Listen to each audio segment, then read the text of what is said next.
The storm outside the base was a monster, a howling crimson cyclone that screamed across the barren plains of Illyria 9, painting the world in red dust.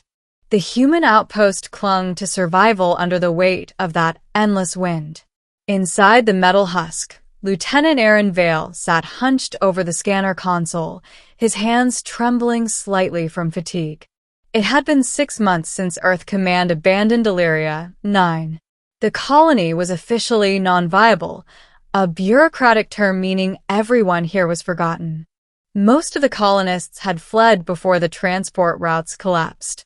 Those who remained, soldiers, scientists, engineers, did so because they couldn't give up. Or maybe they were running from something back home. For Aaron, it was both. He rubbed his eyes, staring at the flickering radar feed. There was a blip, faint and irregular, about a kilometer outside the perimeter fence, something moving in the storm. At first, he thought it was a glitch. Then the thermal signature flashed again, small, humanoid, and radiating a strange heat signature that didn't match any human physiology. He frowned. Base control. This is Lieutenant Vale. I've got movement outside Sector 4B. Static answered him. The comm lines had been failing for days. The storm played hell with transmissions. He cursed softly, grabbed his breather mask and rifle, and keyed open the airlock. The storm hit him like a wall, grit slashing his visor, wind pushing against his every step. He trudged through it, following the faint tracker ping on his wrist display. Each beep drew him closer to the unknown signal. Then he saw her. A small figure hunched against a rock outcrop, half buried in the dust. Her skin shimmered faintly under the stormlight, not human skin, but silver, almost metallic. Her breathing was ragged, her limbs trembling. Aaron's heart skipped. You've got to be kidding me. He knelt beside her, brushing off sand from her face. Beneath the layer of dust and blood was a young woman, or at least something shaped like one. Her eyes fluttered open, revealing iridescent pupils that flickered between blue and violet. Pleased, she whispered, her voice hoarse, accented with a tone unlike any language he'd heard. Don't look at me. Aaron froze. What? Don't look, she pleaded again, turning her face away. It's forbidden. He should have called it in. Should have taken her back under protocol, logged her as an alien life form, quarantined and studied. But she was shivering, weak, bleeding, terrified, and human enough that he couldn't walk away. Middle, the secret in the eyes. 2 days later, she was in the infirmary, stabilized but unconscious. The medical AI had no idea what she was. Her blood chemistry was complex, part organic, part biometallic.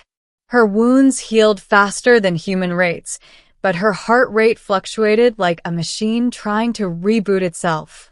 Aaron stayed by her side through the night. When she finally awoke, she looked at him with those strange, shimmering eyes. Why did you help me? She asked quietly. Because you were dying, he said simply. That's what we do.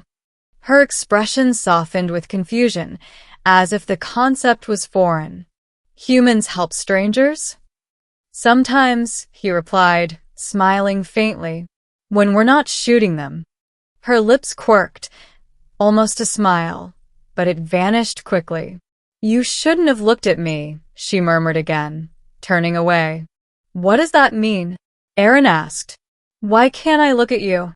She hesitated, fingers curling against the blanket.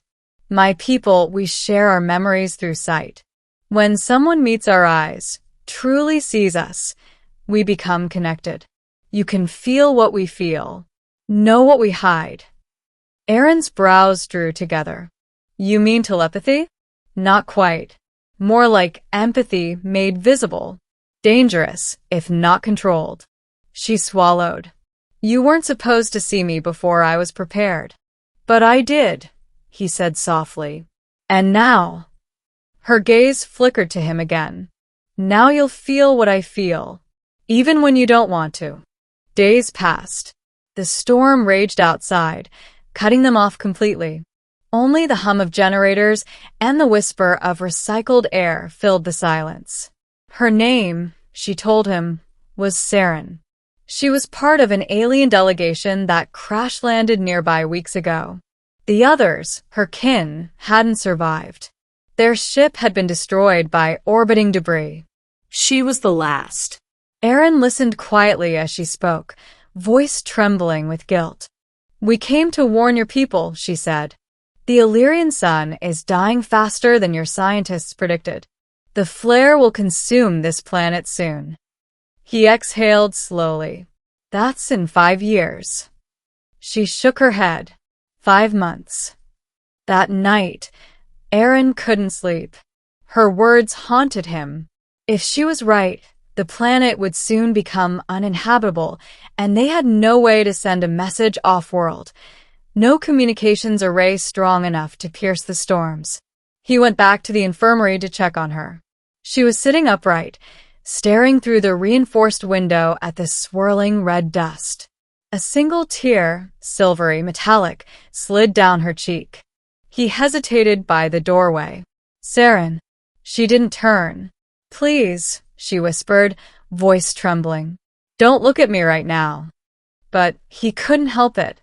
He stepped closer, and when she finally turned to him, he saw everything.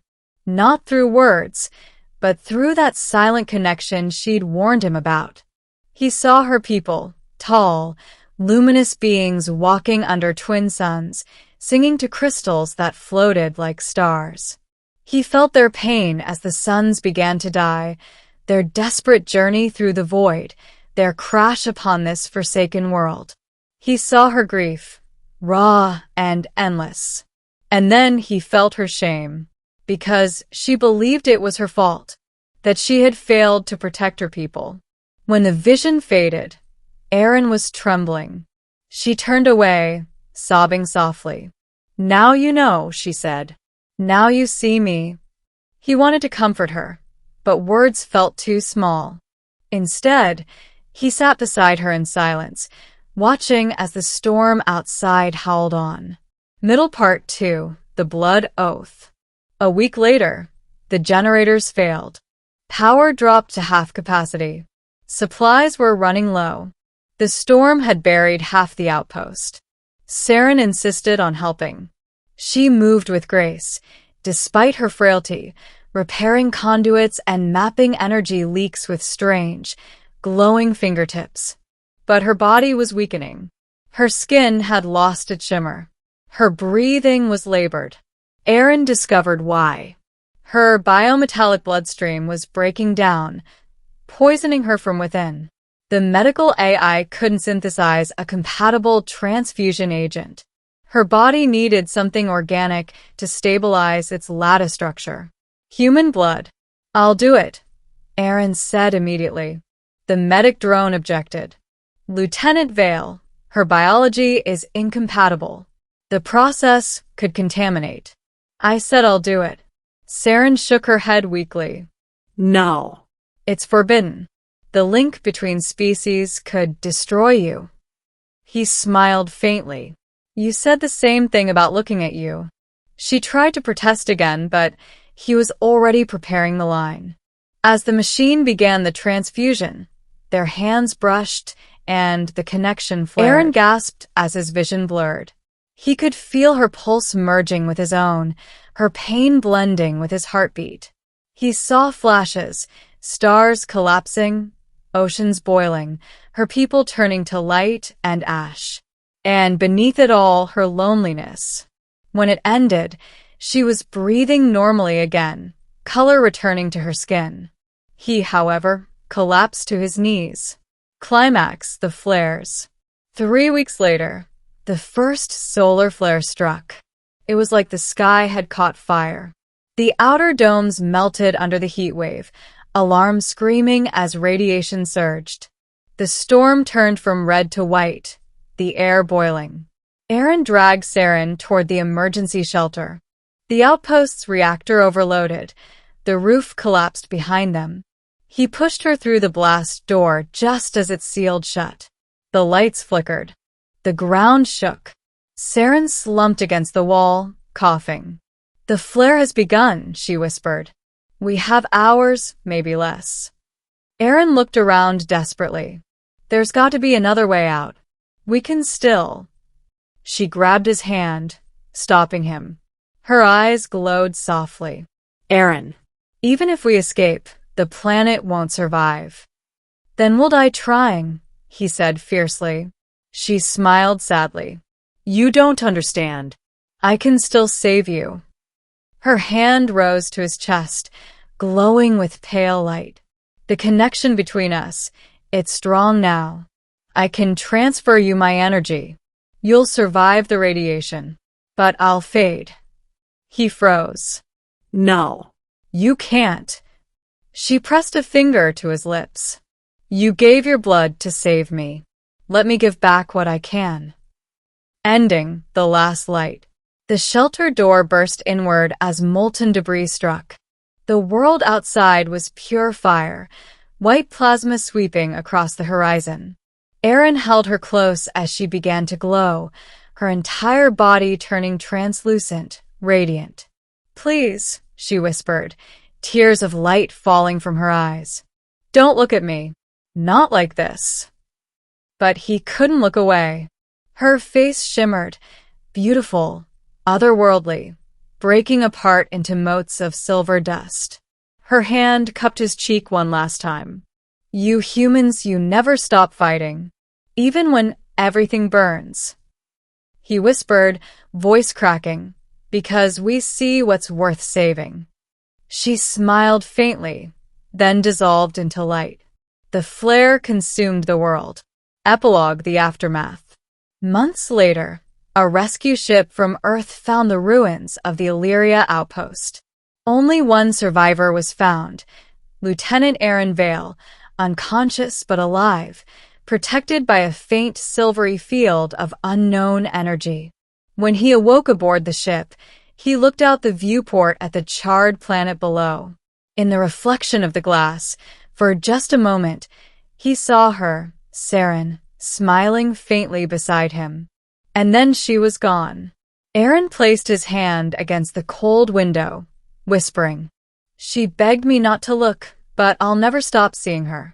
Outside, a single silver fragment drifted past, glowing softly before vanishing into the stars.